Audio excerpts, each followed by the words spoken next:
Wow, so things really are steaming up in the White Lotus in Sicily, aren't they? Now, I absolutely love the first season of the White Lotus, but I have to say, season 2 is just absolutely killing it.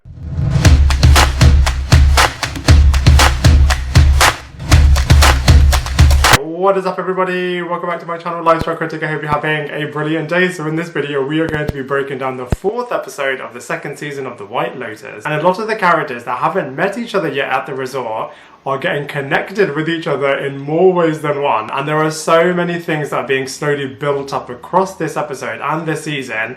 And I just can't wait to see it explode in both episode 6 and episode 7. But let's talk about this episode first. So we have to talk about Aubrey Plaza. I absolutely loved that moment where she found the condom packet, as it was just such jaw-dropping stuff. And if you guys have watched Severance on Apple TV, you'll know that the final episode was just such jaw-dropping moments, literally one shocking moment after another. And I have to say, Aubrey Plaza's reaction to that has got to be TV gold.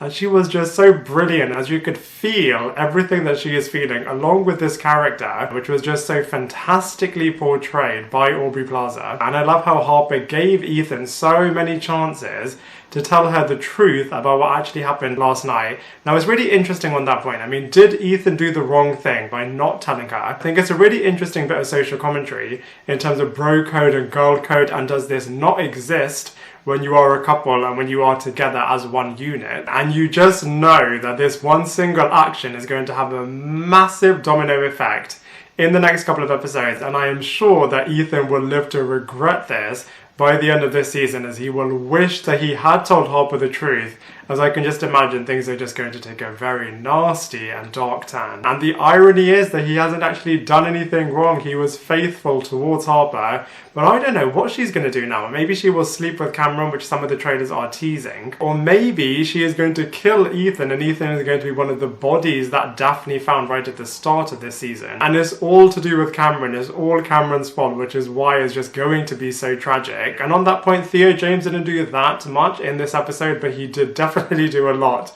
in the previous episode. But Cameron and Daphne were kind of there in the background, just testing Harper and Ethan. And I thought it was really, really funny how Harper just came with such a glee and happy look on her face at the start of this episode when she found out that actually Daphne and Cameron really aren't the perfect couple that they really make themselves out to be. And actually Cameron is always cheating on Daphne. So actually he didn't do anything out of character in the previous episode, but Ethan is just going to take all of the brunt and the fall of this. It was really nice to finally see Tanya with a massive smile on her face, as she was getting a lot of attention in this episode. And did you guys spot Luke, who was obviously from Emily in Paris? Jennifer Coolidge just needs to be given a lot better material though.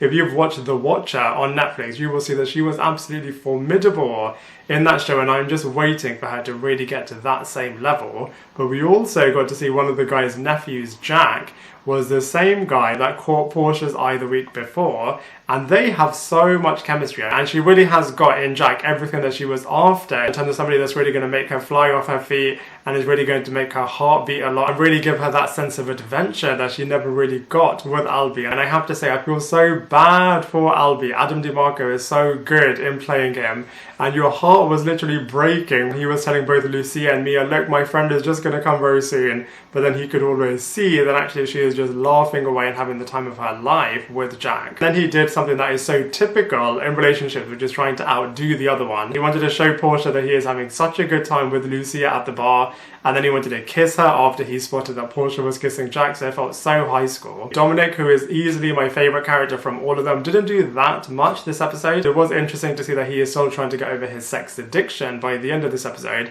and it was just so hilarious when he finds out that both of the prostitutes were naked in Bert's room, and then later see them flirting with Albie in the way that he is just drinking and downing wine to just overcome all of this, which I thought was just absolutely hilarious. And Bert didn't really have any kind of reaction to seeing two strangers in his bedroom. If anything, he was impressed and happy by it. I didn't think Dominic was doing anything wrong in trying to ask Albie to help him out in terms of getting back together with his mother, but Aubrey just took this so badly. And it is really nice to see Lucia interacting with a lot of the other characters, but Mia, oh my god, the fact that she is almost going to kill somebody by giving them the wrong pill. And I love the little escapade that they were having in terms of she was trying to find this Viagra pill, and then went to Lucia to check with her, but Lucia couldn't really hear her, so she had a bit of a guess to see which one was Viagra, and obviously she made the wrong guess. And seconds and minutes after she has almost killed Giuseppe, she is asking Valentina if she needs a new singer. I just think Mia is just absolutely unbelievable. And then speaking of Valentina, it did seem as if she's got her eye on her new colleague that paid her a compliment last week, so maybe this is going to be our Mon 2.0 all over again, which would be really, really interesting and really will hark back to the first season. And I wonder if any more of the first season characters will be making an appearance in this season, and in the recently announced third season, who on earth is going to be the characters in that one. I just can't wait. I am absolutely loving season 2 though. All of these characters, I just feel like we are with all of them. I just can't wait to see what's going to happen next. I feel like the cast and directors just did such a good job in all of the actors and characters that they chose, as their portrayals are just absolutely incredible. But those were all of my thoughts on the 4th episode of the 2nd season of The White Lotus. Now I'd love to hear what you thought of it, so please let us all know in the comment section below. Otherwise, I look forward to seeing you in my next video.